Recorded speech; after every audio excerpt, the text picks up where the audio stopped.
Hi everybody, I am Skip Elsheimer. Welcome to the AV Geeks Lunchtime Streaming Show, where we watch old 16mm films and we watch some more of the Utz home movies. I do not think that these are the Utz, potato chip Utz, but they're probably related to them because I think that these came from Pennsylvania, and Utz is in Pennsylvania. I think that's right. Yeah. So they're kin, they're related. I don't know. And yes, Kodachrome Christmases are beautiful, absolutely beautiful. Of course, the funny thing is to get a beautiful Kodachrome, you have to have floodlights inside, and what that means is everybody, when they look at the camera, they're like this. They're like, I can't see. I think some of the best Christmas footage I've ever seen is like the father sets up so the kids come down the stairs, and they basically run down the stairs, and then they turn the corner and they're like facing the floodlights, and they're like, they're totally blinded, and then it's like trying to scramble. Anyways, another reason that I like Kodachrome Christmases is because you get to see, well, Christmas footage in general, is you get to see what people got for Christmas. And you get to see, like, oh, I know that toy. I have that toy. But honestly, my favorite Kodachrome holiday is Halloween, of course. Halloween Kodachrome is beautiful. Wonderful. Okay, so behind me I got a scanner set up.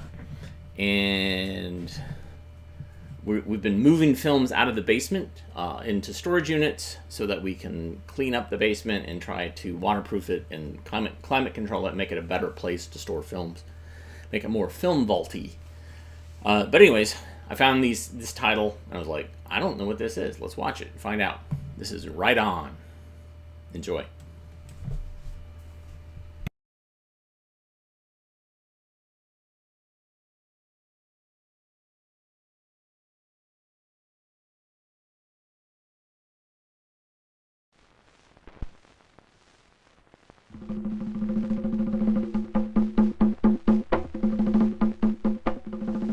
Calling black people, calling all black people, man, woman, child, wherever you are, calling you, urgent. Come in, black people, come in. Wherever you are, urgent, calling you, calling all black people, come in, black people, come on in.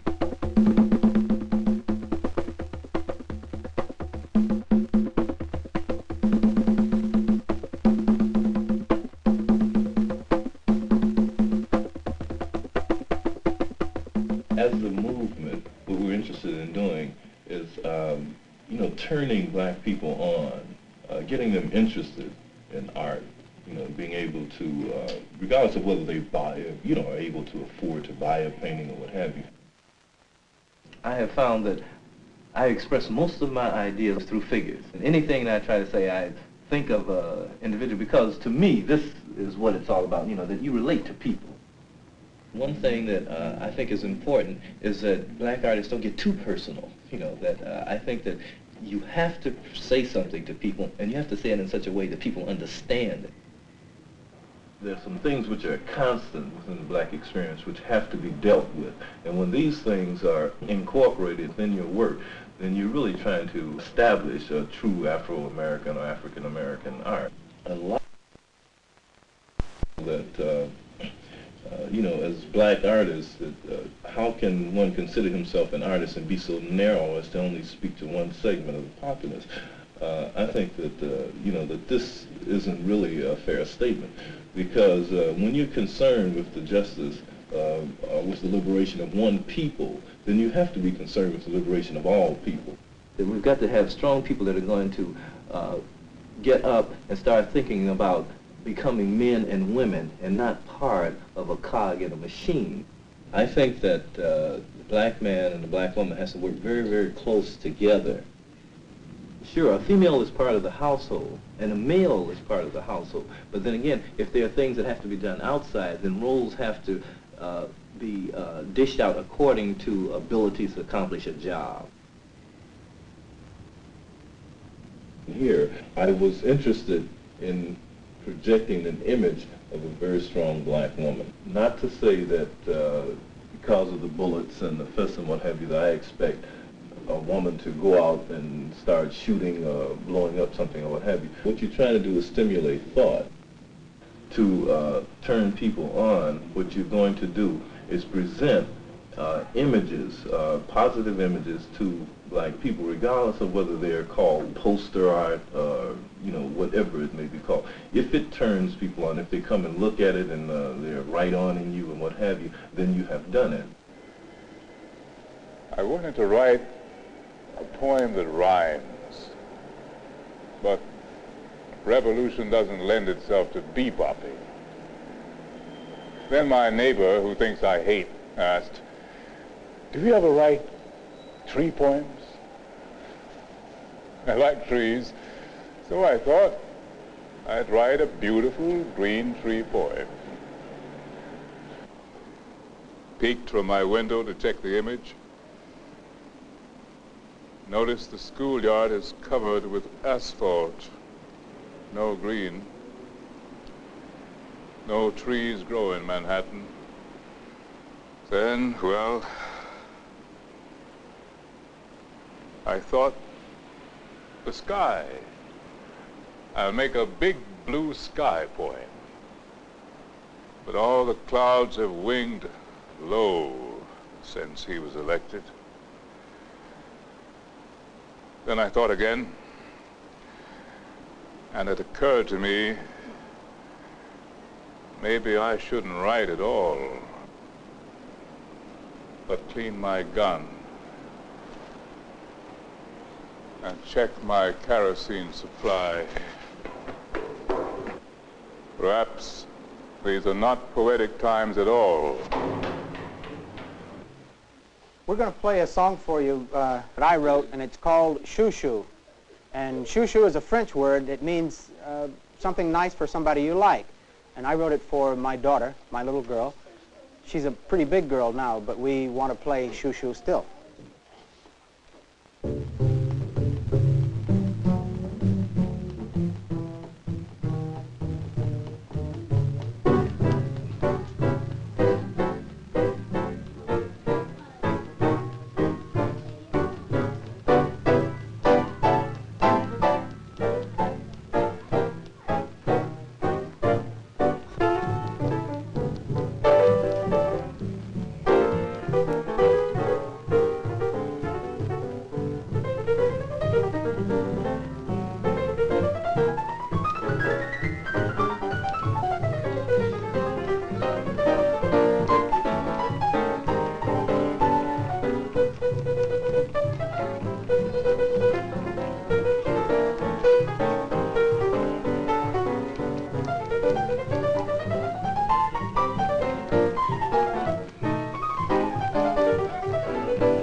Where we stand now and where we look about now, there's beauty. But long before that beauty sprouted, I tell you, there were great pains. Listen, when first we began here, those years which seemed like yesterday, yet so far away it was, right here, right now, where we stand in the midst of this grass, where then there was no grass, I feel proud. What we have here is some of our work, for we happen to be artists, but we are people first. And about here, what you will see is some of our children, for we have 180 and it's growing faster.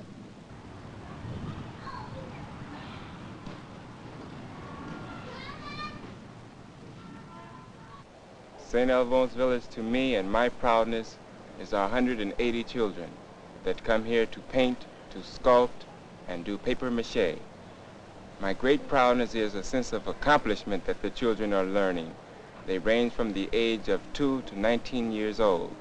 And from being involved in their expressions, discovering that they can accomplish, not just that I feel that they will always be painters or sculptors, but through their life they will know a sense of accomplishment.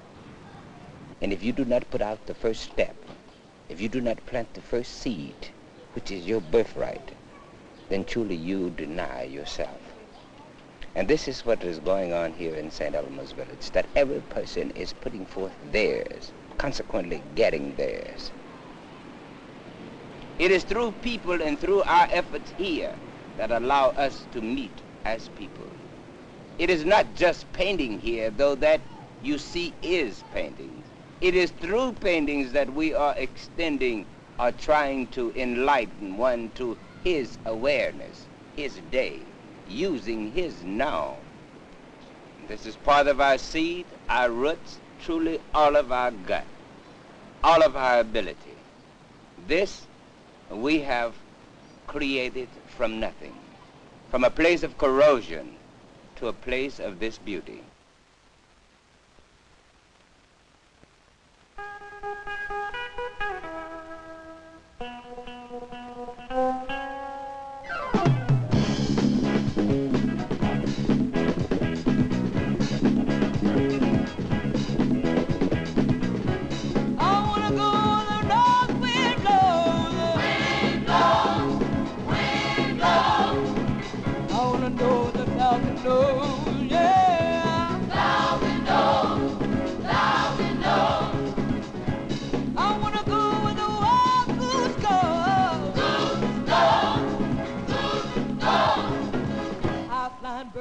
Flying bird, fly on.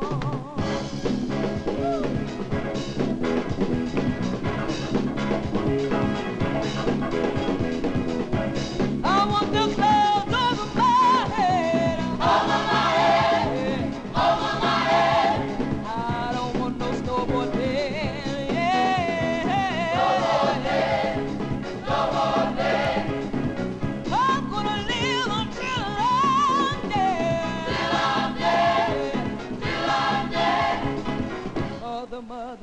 mother, save your child. Ride on, be free. Ride on, be free. Ride on, be free. I don't want no double day. Ride on, I want the clouds over my head. Be free. Ain't no time to live that way. Mother, save your child. Woo!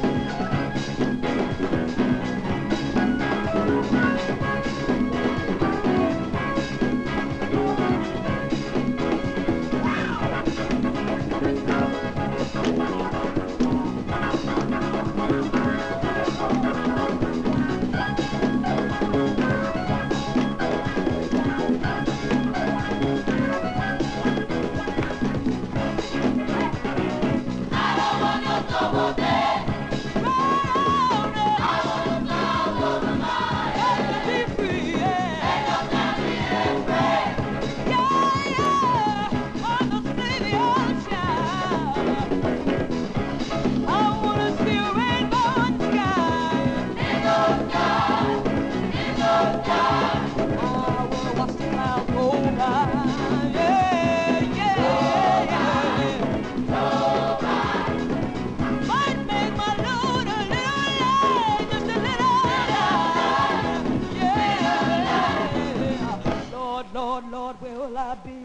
tomorrow night, yeah. Then we're going right on, feel free. Going right on, to be free. Right on, to be free. Right on, to be free. Hey, right on, to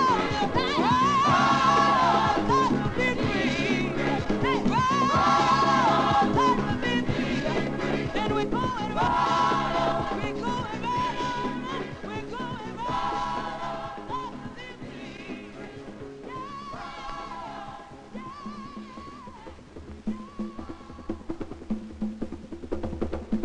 to be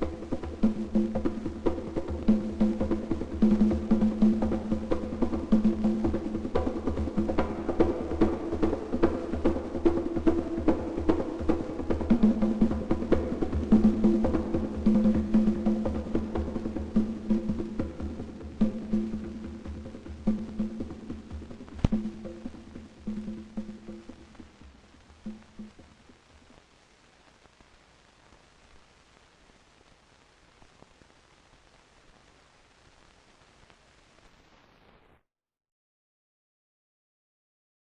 Wow.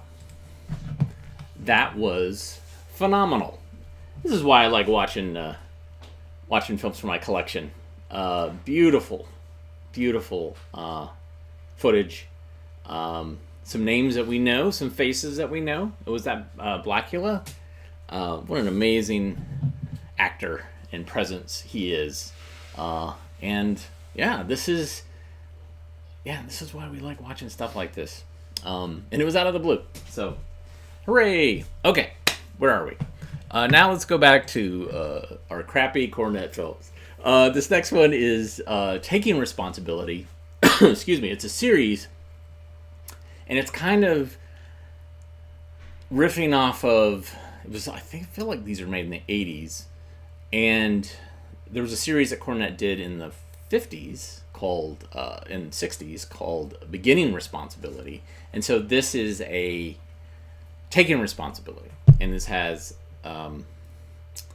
usually it's animated. So here we are. This is a Taking Responsibility, Saying No to Danger. Enjoy.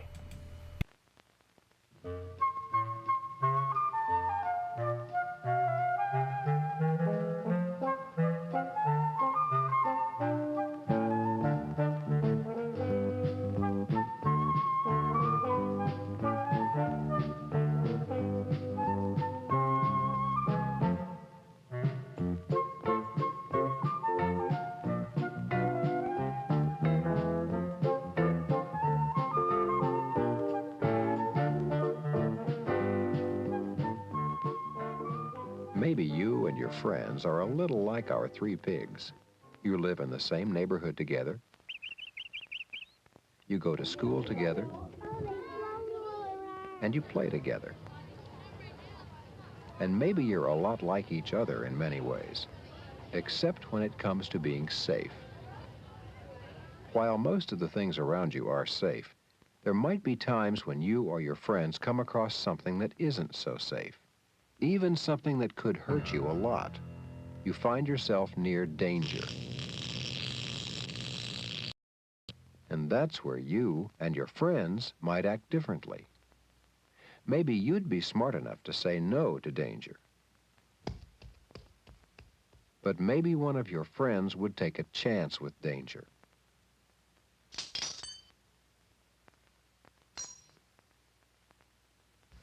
Or maybe another friend would simply go along and do a dangerous thing without thinking. To keep from getting hurt when danger is near, it's always smart to say no to danger. Most of the time, saying no is very easy to do. Suppose you come to a deep hole like this. Although you'd like to take a closer look, no one would have to tell you you're near danger. If you fell in, you'd probably get hurt badly. You wouldn't want that, so most likely you'd get away from there fast and stay away. But there might be other times when it's not so easy at first to stay away from danger.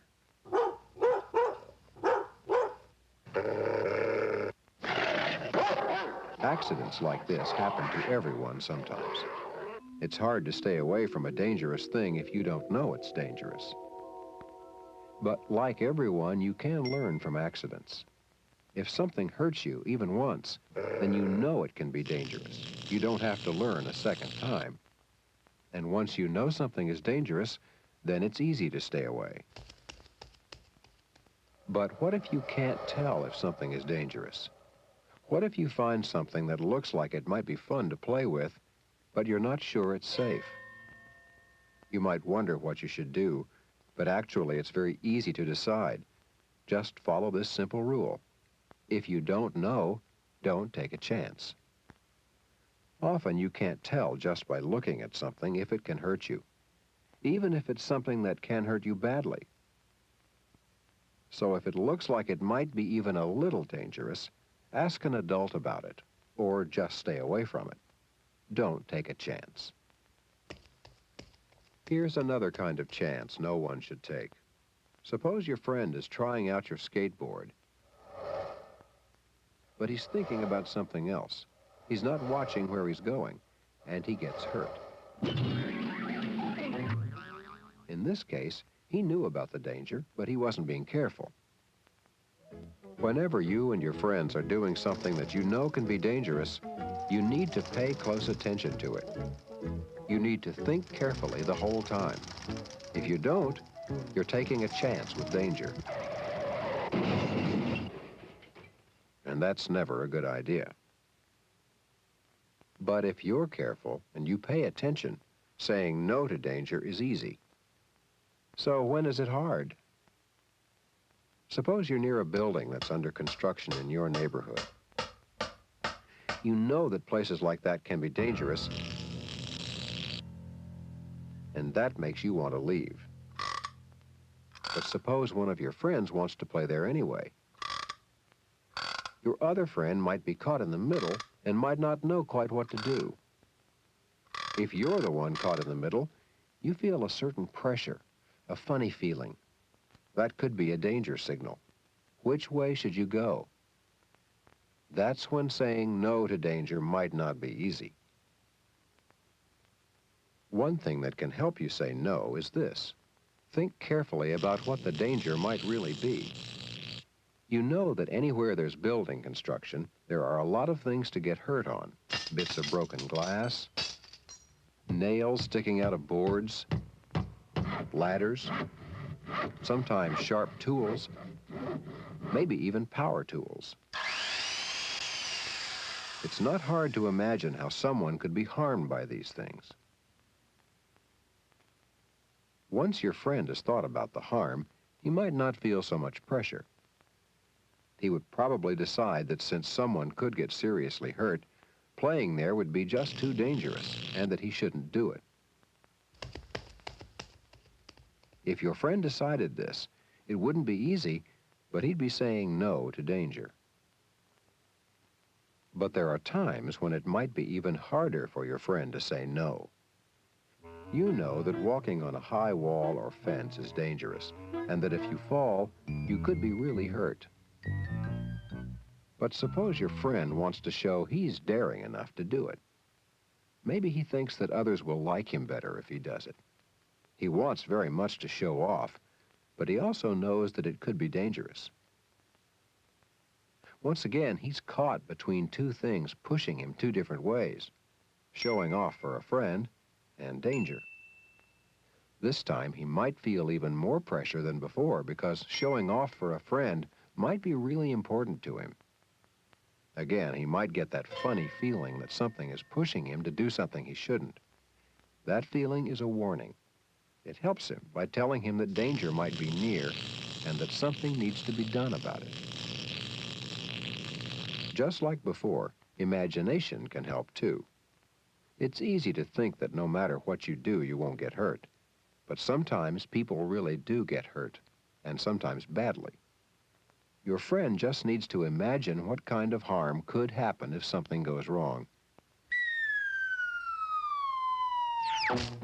And it could also be a big help for him to think of something else to do instead, something that wouldn't be dangerous.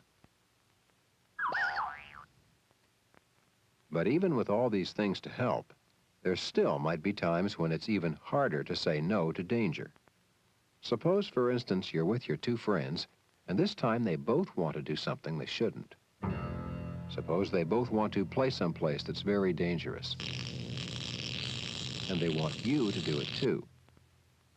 You'd probably get that funny feeling again that tells you there's something wrong. But the way your friends feel about you is important. You don't want them to think you're chicken. But at the same time, you think it would be stupid to do something that would be dangerous. What should you do? First, remember that there's nothing more important than your safety. Your safety is always more important than pleasing other people. It's always smart to be safe. Although one of your friends may like to do dangerous things and makes taking chances look smart, it doesn't look so smart when someone gets hurt. That's when it's easy to see that doing dangerous things is stupid. But how do you tell your friends you won't do something dangerous?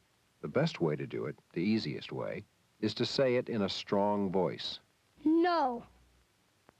If you do that, you won't look like someone who's scared. Instead, you'll look like you know what you want, and you're strong enough to say so. There's one time especially when doing this is even more important than other times. Again, suppose you're with a group of friends, and some of them want to do something very dangerous, like playing with matches. You get that funny feeling again that tells you there's something wrong. You know there could be a lot of danger, but at the same time, these friends try to talk you into lighting a match. When something like this happens, you should think about what your other friends are probably thinking. Most likely, some of them have that funny feeling too. They might not want to go along any more than you do. They might be looking for someone strong enough to say no. No. So if you say no to the danger, you could actually be doing your friends a favor. In fact, one of them might even tell you something like, I wanted to say no too, but I didn't because I thought nobody else would. So if it's difficult for you to say no to danger sometimes, just remember, it's the smart thing to do. And who knows, you might even make a special friend that way.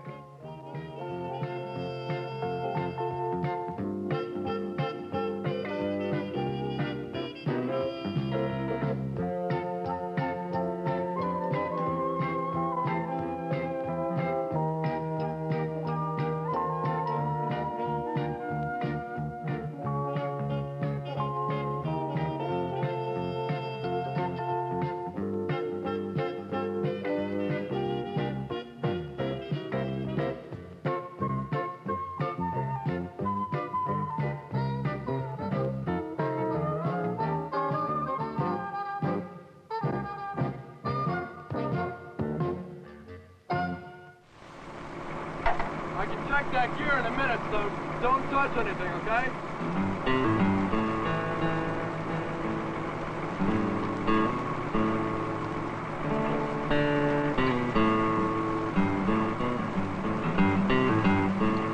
Hey! Get down from there! Now!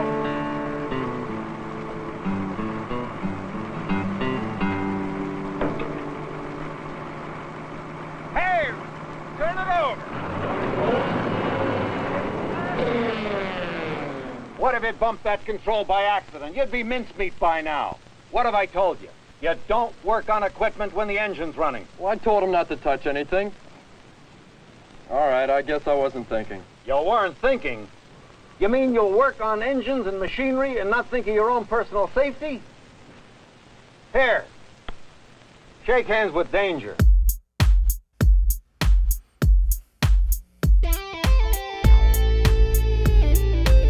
Shake hands with danger. Meet a man you ought to know. I used to laugh at safety. Now they call me Three-Fingered Joe. I was young and feisty, never did things by the book. Just let me get my toolbox and I'll take myself a look. I climbed up on a dozier with my mechanic's pride. Said, you can keep it running, friend, while I poke around inside. Shake hands with danger, meet a guy you ought to know. I used to laugh at safety, now they call me Three-Fingered Joe. Although I learned a lesson, I forgot it soon enough. The nicks and burns and scratches showed the young ones I was tough. Till another morning I was grinding on some steel. My other hand got careless and fed my skin into the wheel. Shake hands with danger, step right up and say hello. Grinding wheels and metal are what made me Three-Fingered Joe. I've seen mechanics burn it, and I've seen them take a fall, just to save themselves a minute. I've seen them lose it all. I've watched them courting trouble, seen them take a chance and lose. They get careless for a moment and spend a lifetime with the blues. Shake hands with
some friends I used to know. Compared to them, I'm lucky to be just Three-Fingered Joe.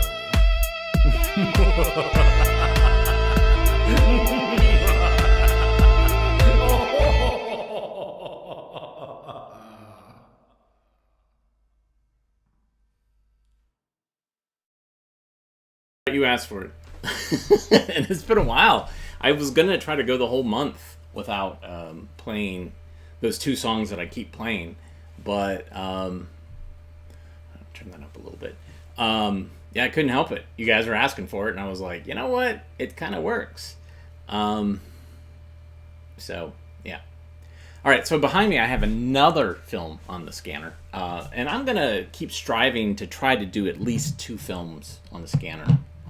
It depends on what's going on. Like yesterday I didn't do any because I had this computer behind me, which is hooked to the scanner, was working on something else, which helps me pay the bills. So that's why we did that. So anyways, this one was another one that we were moving shelves on, and I was like, this sounds interesting. This is about your mind, the powers of your mind. It's called Psi, P-S-I, Boundaries of Your Mind, of the Mind. Enjoy.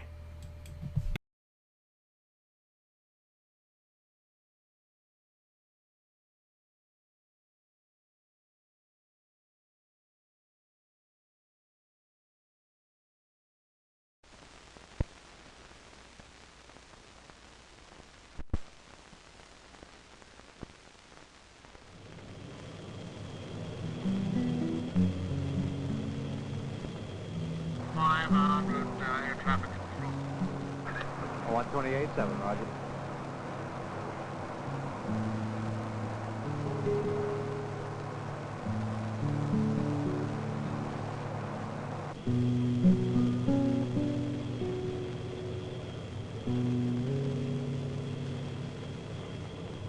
Hold steady, please, at 19,000 feet.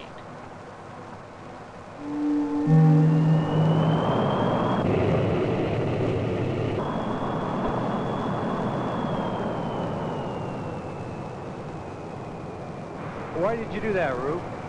I don't know. I just felt uncomfortable. See something down there? No, there's nothing there. See?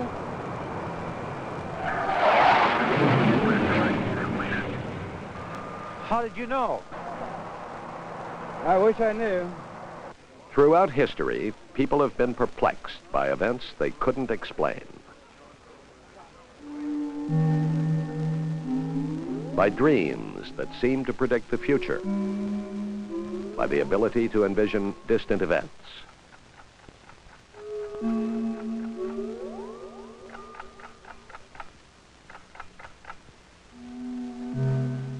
What's the matter? I have the strangest feeling. Jerry's been in a car accident. Now, come on, honey. Now, don't be silly. Let's go have some dinner, all right? Sure. Very often, those premonitions turn out to be nothing more than an overactive imagination. Hello. But there are hundreds of cases where extrasensory perceptions have been recorded and verified. Most people feel that the only things that influence them are the things that come in through the senses, the things they can taste, hear, touch, feel, or see. Well, we have evidence that there's something more than that. This thing that we call psi, which can influence people without the use of the senses. Scientists believe that psi is a means of communication that we don't yet understand. When we take in information through psi means, it is known as extrasensory perception, ESP. When we send out information without the use of our muscles, that's known as psychokinesis, or PK. But no matter whether the psi is ESP or PK, these experiences are so far from what we consider normal that it's hard to accept that these things could actually take place. What we know of ESP does not fit in with the current scientific framework. Now, we have very good evidence that ESP and other psi phenomena do occur. So the obvious conclusion is that the current scientific framework is fundamentally incomplete. Now, this isn't particularly surprising. Science is always changing. Science is a dynamic process, and it really only represents the current best guess as to the nature of the universe. Since earliest times, man has tried to recognize and control the unseen forces around him, those he could understand and those he could not. For a long time, most of the world was heavily influenced by fortune tellers and mediums, and by folklore and myth. But superstitions faded away in the 19th century. Scientists like Madame Curie began to explain away the mysteries with a new, rational way of thinking. The world embraced science. Science made industry possible, and industry produced material comforts the mediums and fortune tellers could never provide.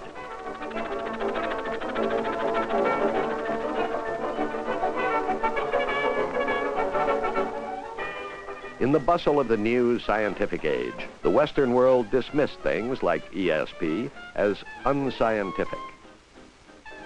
Not until the 1930s did serious researchers, such as J.B. and Louisa Rhine, perform well-controlled experiments with ESP. Their work showed that ESP does exist, but most people still found it difficult to accept ESP as a reality. People are suspicious of ESP because so many apparently real demonstrations turn out to be just clever trickery. And I'll write them down on the back of this. Now just think about it for a second. Do you have the two initials in your mind now? Okay. Okay, concentrate on the second initial now. Okay, I think I have it. I think I have it. If you'll announce your choice to the audience, then I'll reveal what I've written. SB. That's exactly what I've written here. Exactly. It looked as though I was reading her mind, but I wasn't. In fact, I wrote nothing with a pencil. Instead, after she called out the initials, I simply wrote the initials down with a pencil attached to my thumbnail, like this. The trick's as simple as that. And when supposed psychic events are not tricks, they often are just ordinary occurrences that have simple explanations. Laura, look, this is incredible. 10,000 people died in an earthquake in South America last night, and I dreamt about it. I'm clairvoyant. I have ESP. Oh, Bob, don't you remember? You went to bed early last night. I stayed up and I watched the late news. That was on the news last night. You heard it in your sleep. You're not clairvoyant. I guess you're right. I'm not. Yet, verifiable psi events do take place, and scientists are now beginning to theorize about how these phenomena occur.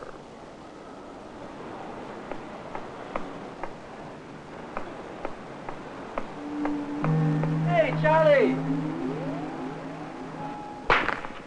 From what we've seen, we believe that people may be scanning their environment pretty much all of the time, scanning with psi, in order to discover things out there that are related to their interest, related to their concerns.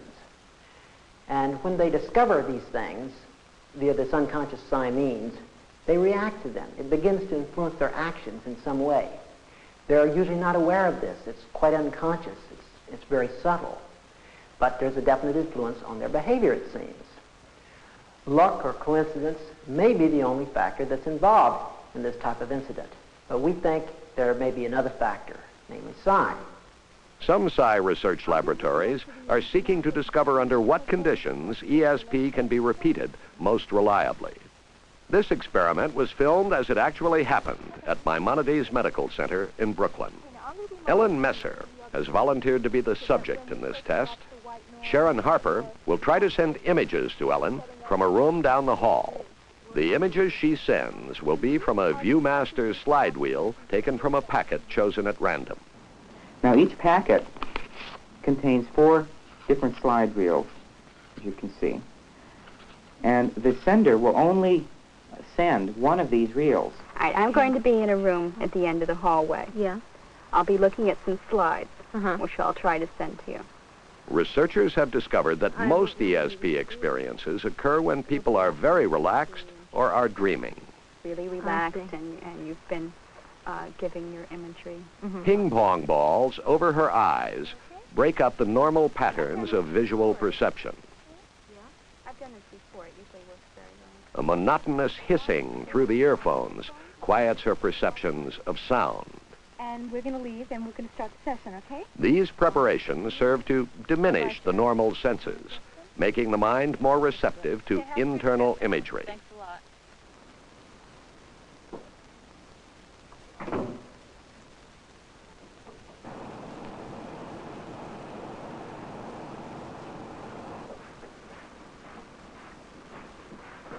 We're all ready. Okay, Sharon. Here's the target. Have a good session. Thank you. At this point, no one knows what slides are in the packet.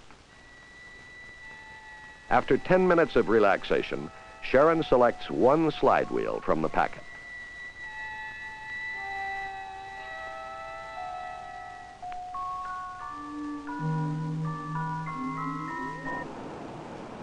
I see some kind of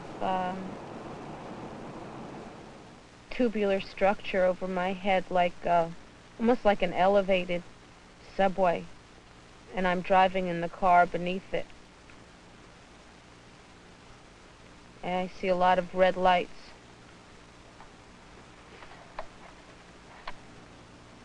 As if I was in an airplane looking down at the road, and there were trees on both sides of it. It looked as if it was carved from a mountain. And I was looking at it, an aerial view.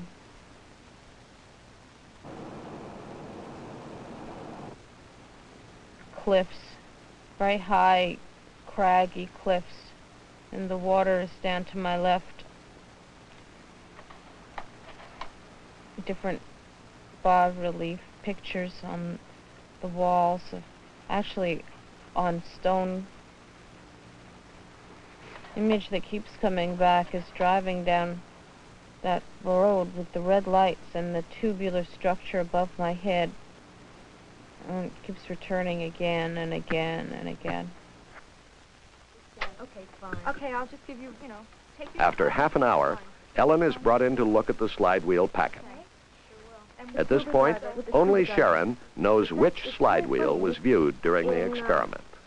Both in bed knobs and broomsticks. And in this Cathedrals of the World, there's a picture, the one with the arch. I don't know why this one seems kind of familiar. It's the one with the arch, but this is my first inclination. When you first came in? Yeah, when I first, it was just something about this. It's my first inclination is Cathedrals of Europe. Do you want me to write that as one? Write that as one. Okay. Bed knobs and broomsticks is 2.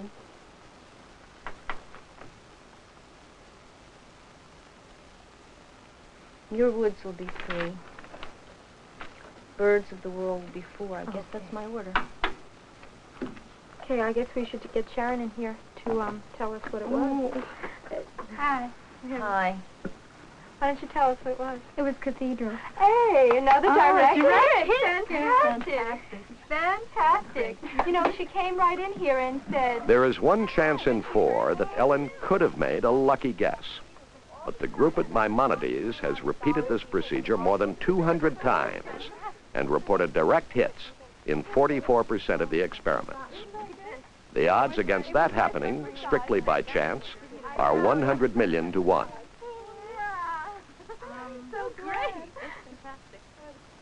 It's not only psi that remains mysterious. We really still know very little about the normal functions of mind. For example, memory. Where is memory? We talk of memory banks, but we have not yet located memory in the brain.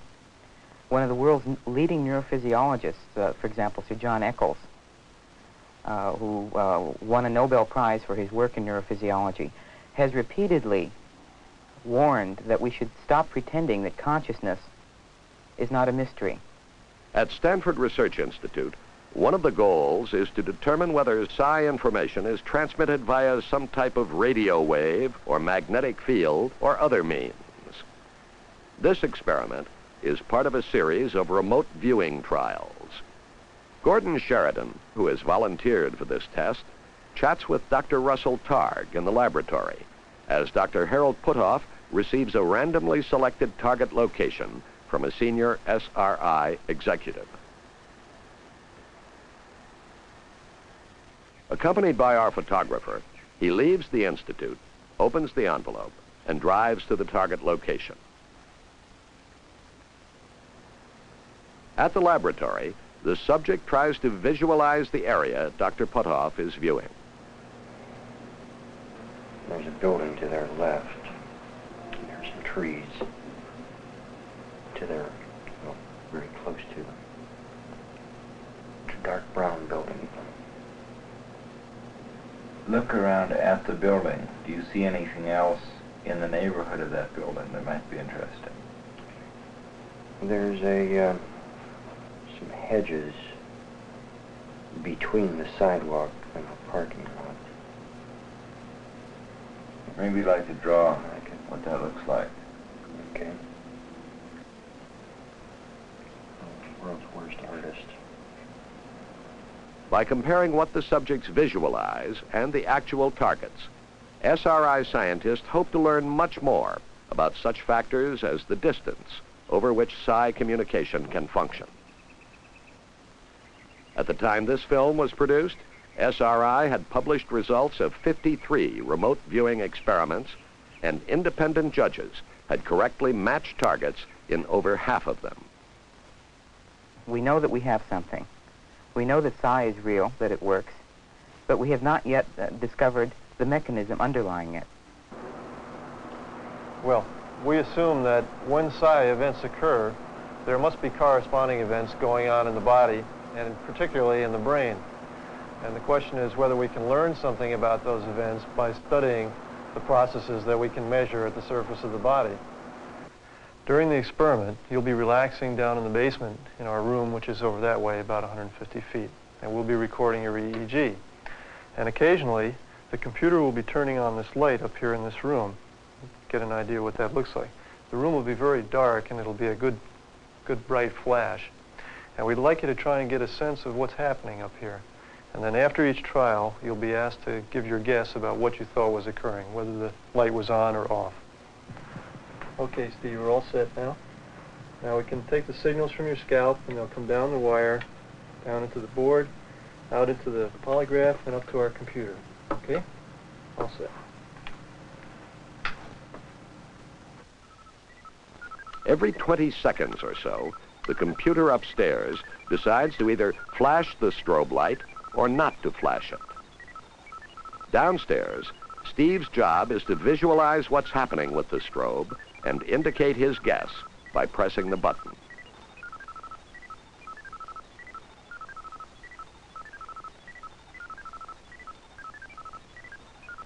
But what we're really interested in is seeing whether even in the event that he himself doesn't consciously know what's happening, maybe his brain in some sense does. So that's what the experiment is all about. We've run 5 sessions of an experiment like this, and we do have some preliminary evidence that when the light comes on, changes occur in the EEG that'll like the changes you would see if the light were flashed right at the subject, that is, in his physical presence. The work at Duke is significant for 2 reasons. First, it is helping to explain some of the basic mechanisms involved in psi. But even more important, the work has attracted researchers from a variety of disciplines. They recognize that psi represents a totally new frontier in science. These scientists and their colleagues throughout the world have come to believe that if the fundamental workings of psi can be understood and controlled, then it may be possible, for perhaps the first time in the history of mankind, to vastly expand the horizons and boundaries of the mind.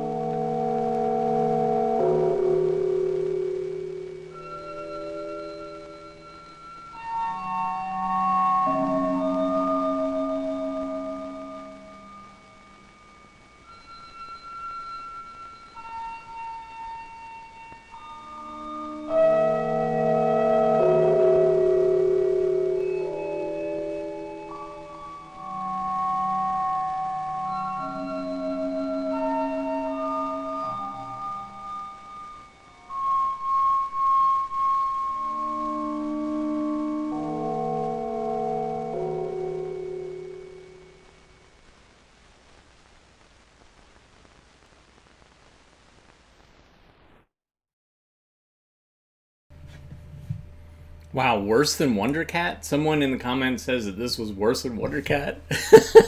I mean, it was... So, 10-year-old Skip or 11-year-old Skip would have eaten this up. Totally would have eaten this up. Like, because that was what was going on. Like, we'd be watching In Search Of. I love all this stuff. As an adult, it's interesting to me because it is something that, how does science not quite do what it's supposed to be doing? Wow, worse than Uncle Smiley. Holy cow, you guys are nuts. Anyways, small anecdote.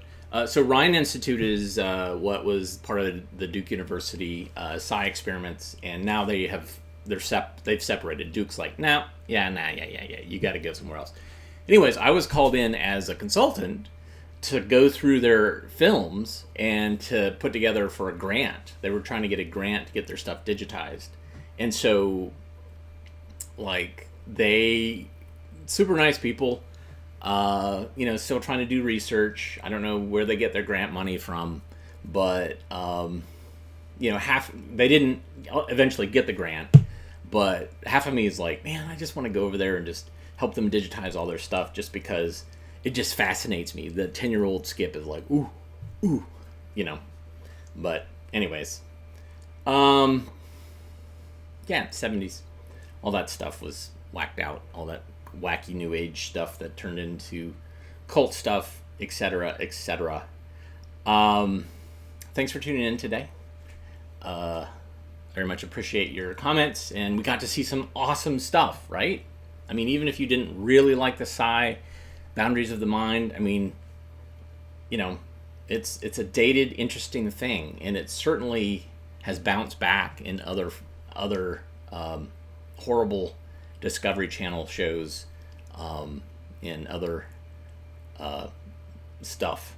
So, anyways, if you like what you saw, hit the thumbs up, hit the like. You can go to use the super thanks button to say thank you with a little bit of cash, a little bit of moolah. You can go to ko-fi.com/avgeeks or patreon.com/avgeeks. Those are other ways that you can support us. But yeah, we'll be back tomorrow. Tomorrow's Friday, right? I'll be burned through this this week. Everybody take care. Hopefully you're not caught in a bunch of snow and ice. And we'll see you soon.